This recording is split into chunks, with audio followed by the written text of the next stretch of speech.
Stand clear of the closing doors, please.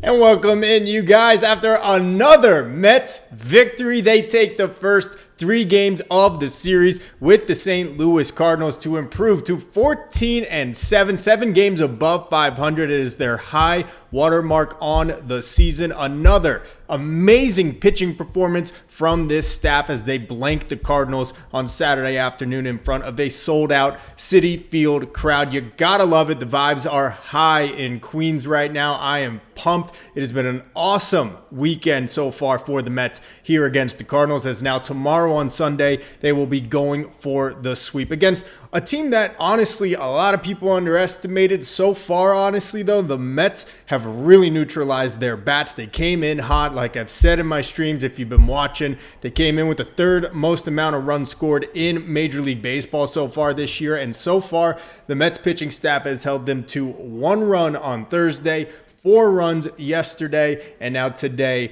the Mets shut them out. So let's get into it all here and get our assets up here on the screen.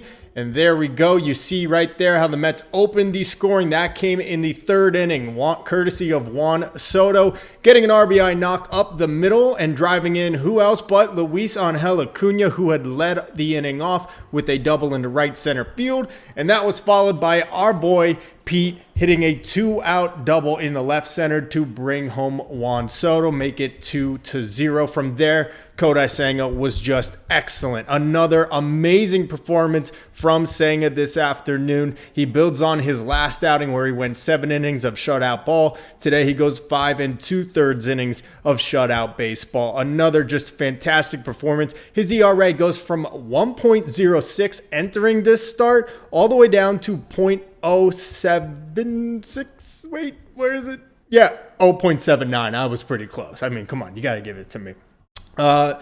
Senga would end up leaving in the 5th inning or in the 6th inning rather. Garrett Reed would come in, finish the job there, get a ground ball out to win that one. In the 7th, we had AJ Minter come in, or rather the 8th. I apologize. AJ Minter came in and things got a little dicey there. That was easily the most scary performance that we've seen from AJ Minter so far in a Mets uniform, as he walks a couple of batters and walks the tightrope literally and gets saved by an amazing play by Francisco Lindor, ranging to his left, had to negotiate Luis Angel Acuna, who was also running toward the ball, and somehow gets enough on that throw to first base to retire the side there. Saves AJ Minter's bacon, as Gary Cohen would like to say. And the Mets get out of that. And then it was Pete Alonso adding some insurance with an absolute nuke to left field. Second deck for Pete Alonso. It is his 6th home run on the season, 22 RBIs now on the year.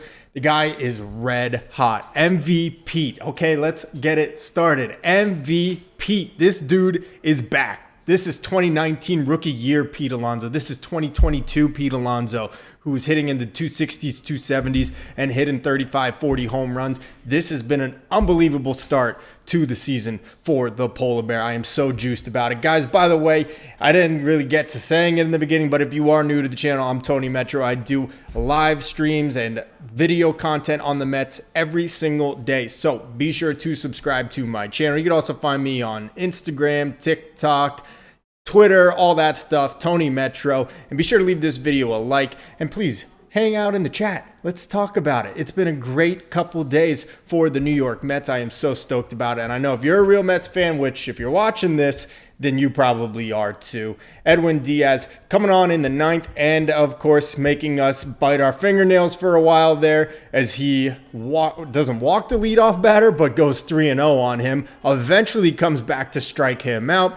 Then goes to 3-1 on the next batter, comes back to strike him out before getting a ground out to finish the ball game. And in the end, the Mets with a 3-0 victory, their 3rd straight win. They take the first 3 games of the series. What is your guys' biggest takeaway from this game today? For me, it's Kodai Senga's performance, but I want to hear from you guys in the comment section. If you're watching on Twitter, I'm sorry, I can't really interact with Twitter and YouTube at the same time. I'm working on trying to get a little chat bar thing up here so everybody's stuff can just all be in there at the same time. But let me know in the comment section on YouTube what your guys' biggest takeaway from today's Mets win was. Again, for me, it's Kodai Senga, because we entered this season where a lot of opposing fans, even some Mets fans, weren't sure if the Mets had enough pitching, especially starting pitching. We had the whole idea of Clay Holmes being converted into a starter as our major addition.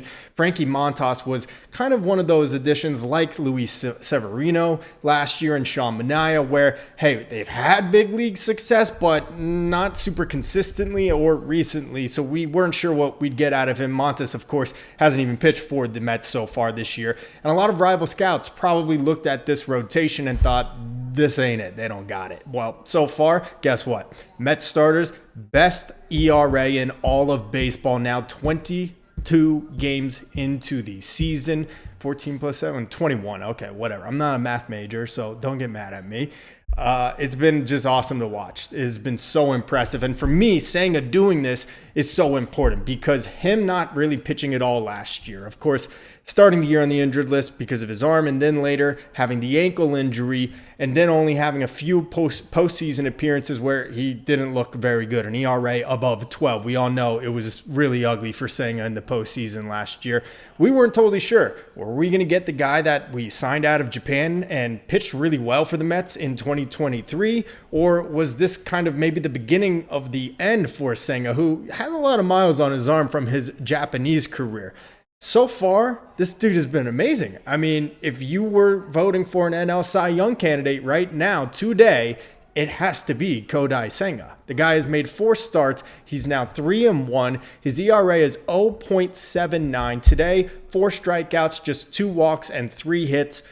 Awesome performance from Senga. My second thing that I would take away from this game is probably not something that other people are thinking too much about, but the Mets defense has been really crisp lately. They had the errors from Lindor in Minnesota. I wasn't sure if this team was as good defensively as they were last year. I really liked Harrison Bader out in center field. I think Nimmo may have lost a step, and let's just be honest, I'm not super psyched about what I'm seeing from Juan Soto in right field. He kind of dogged it on both of those doubles from Sajese, or however you say his name. They looked like they could have been catchable balls. I'm not going to start anything, but I'm just saying. Anyway, today you get Brett Baty coming into the game because Mark Vientos leaves with the groin discomfort. We'll get to that in a little bit. And he gets a ground ball to him with a runner at third who breaks immediately on contact. Brett Baty with a perfect strike to home plate to gun down the runner and keep the Cardinals off the scoreboard. That was awesome in so many ways, not only from a team defensive standpoint, but it was almost a carbon copy of the play that Brett Baty had at second base down in Miami, where he made a poor throw to the wrong side of the plate. The runner was ruled safe. If you remember, they overturned it, so there was no problem in the end, but it was all coming with Baty's really poor performance at the plate. Instead, he makes a perfect throw from third today to home to gun down the runner. Oh, and by the way, draws another walk. Hadn't drawn a walk this entire season until last night. Now today, back-to-back walks in walks in back-to-back games. That's what I'm trying to say. Anyway, happy to see it happening on both sides of the plate for Baty. But then, of course, you get that tremendous play from Lindor in the 8th inning. That gets Minter out of that jam. But before that, earlier in the game when Senga was still pitching, a ball hit hard up the middle to the right side of the diamond. Luis Angel Acuna ranging to his right. That play he made look so easy, but it was not. Trust me. I mean, that was a perfectly timed play from Luis Angel Acuna to field it on that hop. A perfect feed to Lindor for the 4-6-3 double play when the Cardinals had gotten their first 2 runners aboard. I believe that was in the 5th inning before Senga was able to get out of it. So team defense was awesome today. Matthew Liberatore actually pitched a really good game for the Cardinals, so I can't really fault the Mets offense. But what I will say, great to see Juan Soto getting RBI knocks in back-to-back games and at Citi Field. You know, we haven't gotten that Juan Soto Mets moment yet. You know, that game-tying or walk-off home run or game-winning home run on the road. You know, all of his homers, first and foremost, have come away from Citi Field. Yesterday was nice when he got the ovation to get that game-tying single, and now today to do that as well. And hey, how about this? Swiping a bag at second base as well. So we know the speed is there. He just doesn't really show it in the outfield all too much. But really nice to see Soto hopefully starting to look a little more comfortable in his new threads. And as I've said, Pete Alonso, man, this guy is just unreal. I'm so glad he's back. Uncle Stevie better be ready to pony up this offseason and open that wallet again, because the way he's going right now, I'm just not so sure that there's any chance Pete is not going to opt out of this contract that he has on his hands right now. I mean, this has just been so fun to watch. But other than that, nice to see Starling Marte get a hit in the ledger as well. He'd been really wearing it for the past week or so. He started this game 0 for 3, but then gets a knock in the ninth or the bottom of the eighth with one out. So that was really great to see. Brandon Nimmo also getting a base hit, spraying one to the opposite field. Really loved that. And just a really great all-around win. But for me, obviously, the two stars of the game are SENGA and Pete Alonso. The bullpen obviously threw up 2 1/3 scoreless innings for the Mets, but they made it a little scary outside of Reed Garrett. AJ Minter, obviously, like I said, 2 walks in that one, went 3-0, 3-1 on a couple of them. It looked like a mechanical thing to me, and that's actually what Howie Rose and Keith Rad said on their broadcast, and that's typically what it is when you keep consistently missing high or in one particular spot. So I'm not super worried about it. After Jeremy Hefner went out there, he was able to settle down. He did give up another walk, but in the end induced a weak ground out to end that inning. And then with Diaz, I guess this is just what we're going to have to get used to. Diaz has always been pretty wild and, thrown it here, there, and everywhere, but he's getting the job done. So, until he's not, you really can't be too upset about it. So, really happy about that. What do you guys think? Are you worried about Diaz? Are you worried about anything that you saw today? Me personally, I'm feeling like I'm on cloud 9. This has been such a fun weekend at Citi Field. And how about a round of applause? This is star number 3 of the game.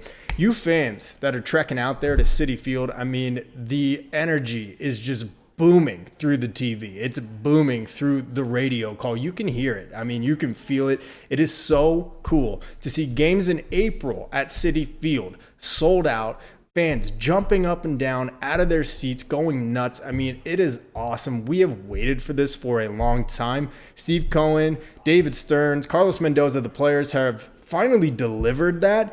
And we owe it back to them now to repay them with our loyalty, repay them with our enthusiasm. So I'm so happy that the fans have been showing out. I personally wish I could do it more often. I do not live in New York at the moment, at least. We'll see. But I would love to make another trip out there soon this summer and check it out. But it has been such a great, really fun past couple of days here at Citi Field. So let's take a look at tomorrow's game. The Mets have the aforementioned Clay Holmes on the mound for them, and they will be taking on a bit of a challenge against the Cardinals. Sonny Gray has been very, very solid for the I was going to say the Birds, and I said almost Blue Jays, for St. Louis.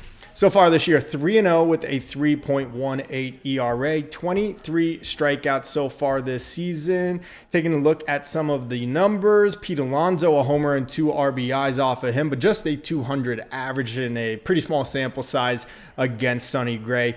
Francisco Lindor has 2 homers and 3 RBIs. Again, low batting average, 217, but hey, I'll take that anytime. Our top 2 guys, or 2 of our top 3 guys in the lineup, have a combined 3 homers and 5 RBIs against Sonny Gray. So love to see that. Starling Marte has a home run and 1 RBI in 12 career at-bats against him. So that's great to see. 900 OPS.